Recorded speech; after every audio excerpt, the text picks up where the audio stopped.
The Masque of the Red Death. The Red Death had long devastated the country. No pestilence had ever been so fatal, or so hideous. Blood was its avatar and its seal, the redness and the horror of blood. There were sharp pains, and sudden dizziness, and then profuse bleeding at the pores, with dissolution. The scarlet stains upon the body, and especially upon the face of the victim, were the pest ban which shut him out from the aid and from the sympathy of his fellow men. And the whole seizure, progress, and termination of the disease, were the incidents of half an hour. But the Prince Prospero was happy and dauntless and sagacious. When his dominions were half depopulated, he summoned to his presence 1,000 hale and light-hearted friends from among the knights and dames of his court, and with these retired to the deep seclusion of one of his castellated abbeys. This was an extensive and magnificent structure, the creation of the prince's own eccentric yet august taste. A strong and lofty wall girdled it in. This wall had gates of iron. The courtiers, having entered, brought furnaces and massy hammers and welded the bolts. They resolved to leave means neither of ingress or egress to the sudden impulses of despair or of frenzy from within. The abbey was amply provisioned. With such precautions the courtiers might bid defiance to contagion. The external world could take care of itself. In the meantime it was folly to grieve, or to think. The prince had provided all the appliances of pleasure. There were buffoons, there were improvisatori, there were ballet dancers, there were musicians, there was beauty, there was wine. All these and security were within. Without was the Red Death. It was toward the close of the 5th or 6th month of his seclusion, and while the pestilence raged most furiously abroad, that the Prince Prospero entertained his 1,000 friends at a masked ball of the most unusual magnificence. It was a voluptuous scene, that masquerade. But first let me tell of the rooms in which it was held. There were 7. An imperial suite. In many palaces, however, such suites form a long and straight vista, while the folding doors slide back nearly to the walls on either hand, so that the view of the whole extent is scarcely impeded. Here the case was very different, as might have been expected from the Duke's love of the bizarre.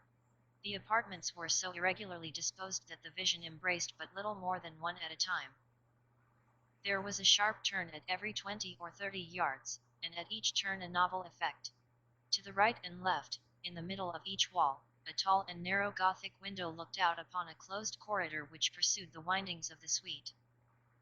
These windows were of stained glass whose color varied in accordance with the prevailing hue of the decorations of the chamber into which it opened. That at the eastern extremity was hung, for example, in blue, and vividly blue were its windows.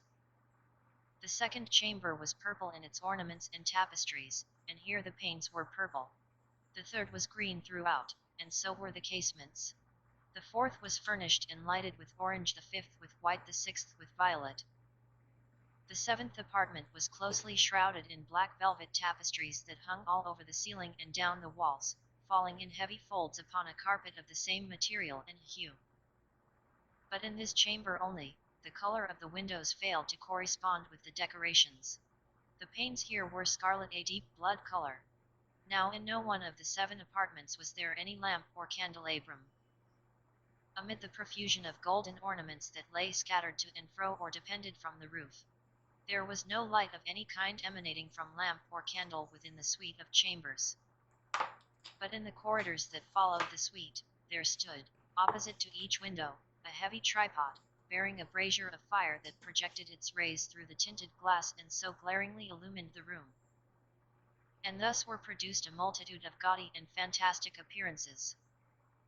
But in the western or black chamber the effect of the firelight that streamed upon the dark hangings through the blood-tinted panes was ghastly in the extreme, and produced so wild a look upon the countenances of those who entered, that there were few of the company bold enough to set foot within its precincts at all. It was in this apartment, also, that there stood against the western wall, a gigantic clock of ebony. Its pendulum swung to and fro with a dull, heavy, monotonous clang, and when the minute hand made the circuit of the face, and the hour was to be stricken, there came from the brazen lungs of the clock a sound which was clear and loud and deep and exceedingly musical. but of so peculiar a note and emphasis that, at each lapse of an hour, the musicians of the orchestra were constrained to pause, momentarily, in their performance, to hearken to the sound, and thus the waltzers perforce ceased their evolutions. And there was a brief disconcert of the whole gay company, and, while the chimes of the clock yet rang, it was observed that the giddiest grew pale, and the more aged and sedate passed their hands over their brows as if in confused reverie or meditation. But when the echoes had fully ceased, a light laughter at once pervaded the assembly. The musicians looked at each other and smiled as if at their own nervousness and folly, and made whispering vows, each to the other, that the next chiming of the clock should produce in them no similar emotion. And then, after the lapse of 60 minutes, there came yet another chiming of the clock, and then were the same disconcert and tremulousness and meditation as before. But, in spite of these things, it was a gay and magnificent revel. The tastes of the Duke were peculiar. He had a fine eye for colors and effects. He disregarded the decora of mere fashion. His plans were bold and fiery, and his conceptions glowed with barbaric luster. There are some who would have thought him mad. His followers felt that he was not. It was necessary to hear and see and touch him to be sure that he was not. He had directed, in great part, the movable embellishments of the 7 chambers, upon occasion of this great fete, and it was his own guiding taste which had given character to the masqueraders. Be sure they were grotesque. There were much glare and glitter and piquancy and phantasm, much of what has been since seen in Hernani. There were arabesque figures with unsuited limbs and appointments. There were delirious fancies such as the madman fashions.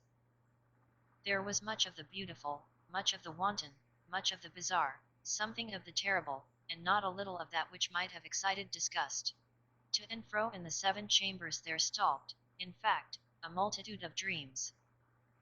And these the dreams writhed in and about, taking hue from the rooms, and causing the wild music of the orchestra to seem as the echo of their steps. And, anon, there strikes the ebony clock which stands in the hall of the velvet.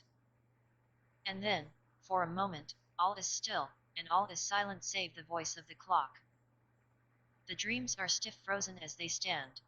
But the echoes of the chime die away. They have endured but an instant, and a light, half-subdued laughter floats after them as they depart.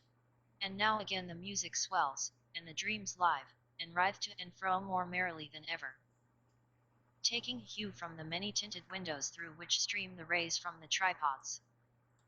But to the chamber which lies most westwardly of the 7, there are now none of the maskers who venture, for the night is waning away, and there flows a ruddier light through the blood-colored panes, and the blackness of the sable drapery appalls, and to him whose foot falls upon the sable carpet, there comes from the near clock of ebony a muffled peal more solemnly emphatic than any which reaches their ears who indulge in the more remote gaieties of the other apartments.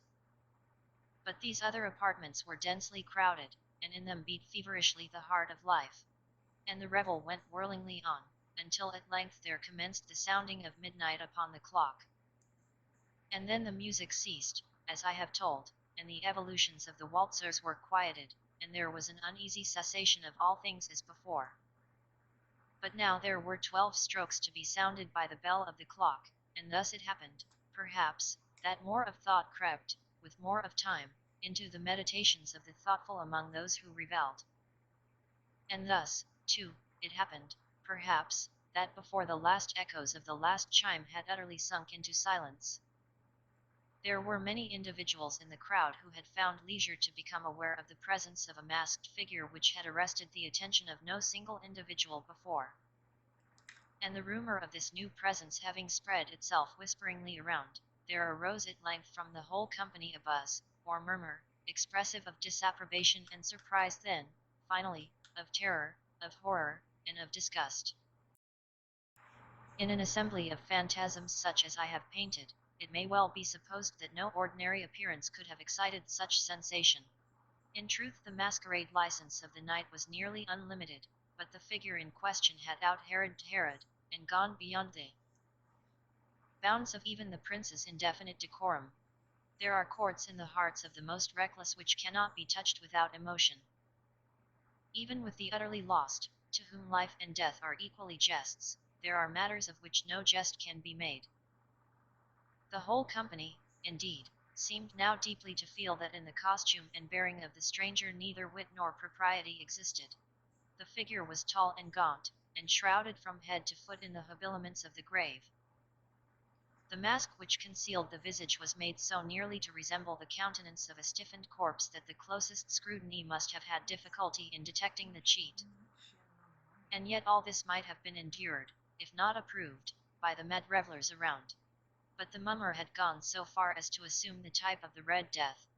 His vesture was dabbled in blood, and his broad brow, with all the features of the face, was besarred scarlet horror. When the eyes of Prince Prospero fell upon this spectral image, he was seen to be convulsed, in the first moment with a strong shudder either of terror or distaste, but, in the next, his brow reddened with rage. "Who dares," he demanded hoarsely of the courtiers who stood near him, "who dares insult us with this blasphemous mockery? Seize him and unmask him, that we may know whom we have to hang at sunrise, from the battlements." It was in the eastern or blue chamber in which stood the Prince Prospero as he uttered these words. They rang throughout the 7 rooms loudly and clearly, for the prince was a bold and robust man, and the music had become hushed at the waving of his hand. It was in the blue room where stood the prince, with a group of pale courtiers by his side. At first, as he spoke, there was a slight rushing movement of this group in the direction of the intruder, who at the moment was also near at hand, and now, with deliberate and stately step, made closer approach to the speaker. But from a certain nameless awe with which the mad assumptions of the mummer had inspired the whole party, there were found none who put forth hand to seize him, so that, unimpeded, he passed within a yard of the prince's person, and, while the vast assembly, as if with one impulse, shrank from the centres of the rooms to the walls, he made his way uninterruptedly, but with the same solemn and measured step which had distinguished him from the first, through the blue chamber to the purple, through the purple to the green, through the green to the orange, through this again to the white, and even thence to the violet, ere a decided movement had been made to arrest him. It was then, however, that the Prince Prospero, maddening with rage and the shame of his own momentary cowardice, rushed hurriedly through the 6 chambers, while none followed him on account of a deadly terror that had seized upon all. He bore aloft a drawn dagger, and had approached, in rapid impetuosity, to within 3 or 4 feet of the retreating figure, when the latter, having attained the extremity of the velvet apartment, turned suddenly and confronted his pursuer. There was a sharp cry, and the dagger dropped gleaming upon the sable carpet, upon which, instantly afterwards, fell prostrate in death the Prince Prospero. Then, summoning the wild courage of despair, a throng of the revellers at once threw themselves into the black apartment, and, seizing the mummer, whose tall figure stood erect and motionless within the shadow of the ebony clock, gasped in unutterable horror at finding the grave cerements and corpse-like mask which they handled with so violent a rudeness, untenanted by any tangible form. And now was acknowledged the presence of the Red Death. He had come like a thief in the night, and one by one dropped the revellers in the blood-bedewed halls of their revel, and died each in the despairing posture of his fall. And the life of the ebony clock went out with that of the last of the gay, and the flames of the tripods expired, and darkness and decay and the Red Death held illimitable dominion over all.